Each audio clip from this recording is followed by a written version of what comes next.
Eerie Elementary, The Locker Ate Lucy. Author, Jack Chabert.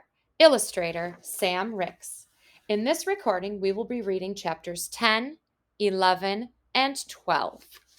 Where we left off, at chapter 7, they had stumbled into what they think was Orson Eerie's old office and continued to search for Lucy. They heard her in the heating room, checked out the blueprint to find their way. The school reacted very violently with lots of noise. They were still able to make their way to Lucy, but they had another battle ahead of them with the pipes. Luckily, they succeeded in freeing Lucy, but then they heard some terrible noises, something like a heartbeat. And that brings us to chapter 10, Trapped. I get it now, Sam yelled, holding up the blueprint in the book. It all makes sense. Orson Eerie designed the school so that he could stay alive forever. That's why we couldn't find a grave for him in the town graveyard. He never died. He became the school. Wait, Antonio said. So you're saying Orson Eerie is Eerie Elementary, Sam said. He is the walls and the floors. He is the lockers and the pipes. He is everything. That's why the school took you this morning, Lucy. It sensed that we found the library book. It knew we were close to finding out the truth. Lucy's face went white. This whole thing, oh, it's terrifying. Sam agreed. It was almost too crazy to believe, but it did make sense. It explained everything. Clack! The lock on the heating and cooling room door slid into place, trapping them. Then Eerie Elementary started going crazy. The walls began to vibrate, the pipes began shaking and clanking again, and the floor cracked open. The friends stumbled back. What's happening? Lucy screamed. Now that we've uncovered its secret, Sam yelled, the school will never let us out. Antonio jumped back. My feet are getting wet. Water bubbled up through the crack in the floor. It was rising up fast. We don't have much time, Sam yelled. The water was over his sneakers. Lucy yanked on the door handle, but it wouldn't unlock. We're stuck. Sam gulped.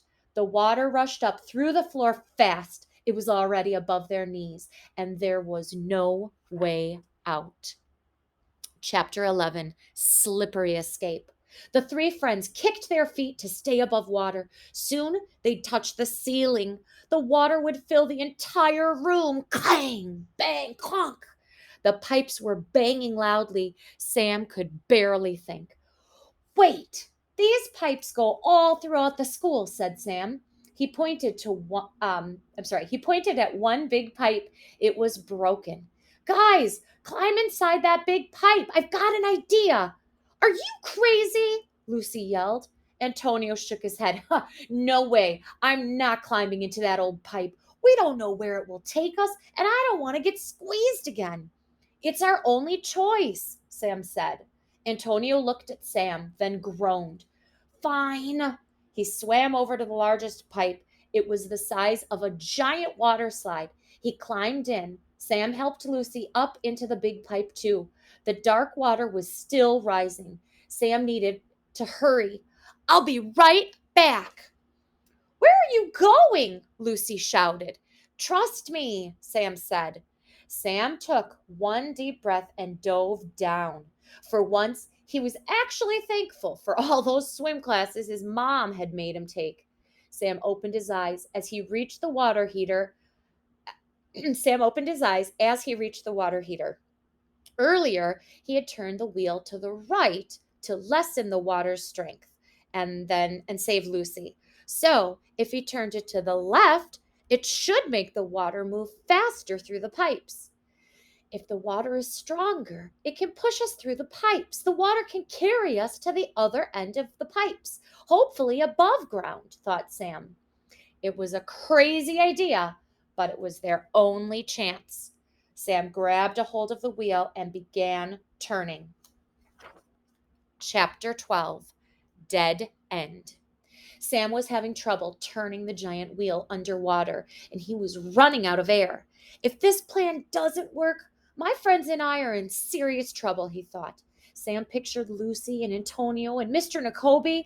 He pictured Miss Grinker and all of his classmates.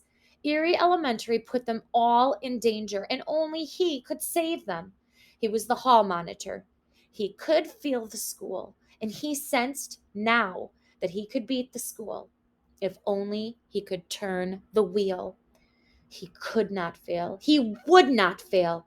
Sam used all his strength to give the wheel another tug.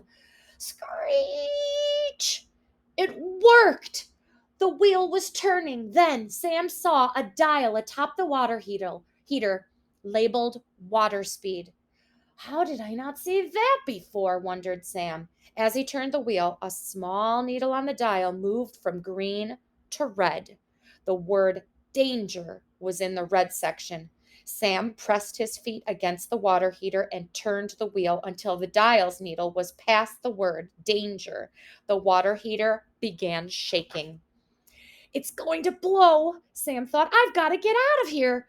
Sam turned and kicked with all of his might. He burst through the surface and gasped for breath. Antonio and Lucy were inside the pipe waiting for him. Water rushed faster and faster through the pipes. All around Sam, the water was bubbling and splashing. The water heater shook. Sam, what did you do? Antonio yelled. I'm getting us out of here. We'll travel through the pipes, Sam said. Oh, I hope this works, Lucy said, sticking out a hand. Sam grabbed a hold and Lucy pulled him up. He lay down behind Antonio and Lucy inside the big pipe. It was like the three of them were lying at the top of a water slide, but they weren't going on a fun zip down into a swimming pool. No, they were going to be rocketed up through Eerie Elementary. Where will this pipe spit us out? Lucy asked. Sam didn't answer. He had no idea where this pipe would take them. He just hoped it was somewhere above ground.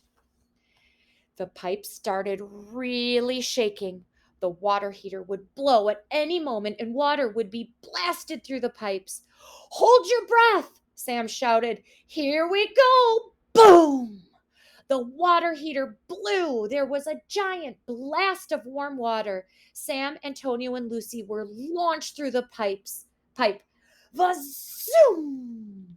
The three friends raced through the pipe at 100 miles per hour on a wave of water. Up ahead, the pipe split into two. Lucy shouted, Sam! As the pipe split, Lucy was carried off in one direction, and Sam and Antonio went in another. Sam held his breath as he zoomed through the pipe. Up ahead, the pipe split into two again. The water carried Antonio to the right. Sam tried to follow him, but it was too late. Sam was down a different pipe. Now Sam Graves was all alone, flying through Eerie Elementary. Sam saw darkness at the end of the pipe. Oh no, it was a dead end. He had to slow down, or the end of the he had to slow down or he would smash into the end of the pipe. He reached out and scraped his fingers against the pipe, but it was no use. He couldn't stop. He couldn't slow down.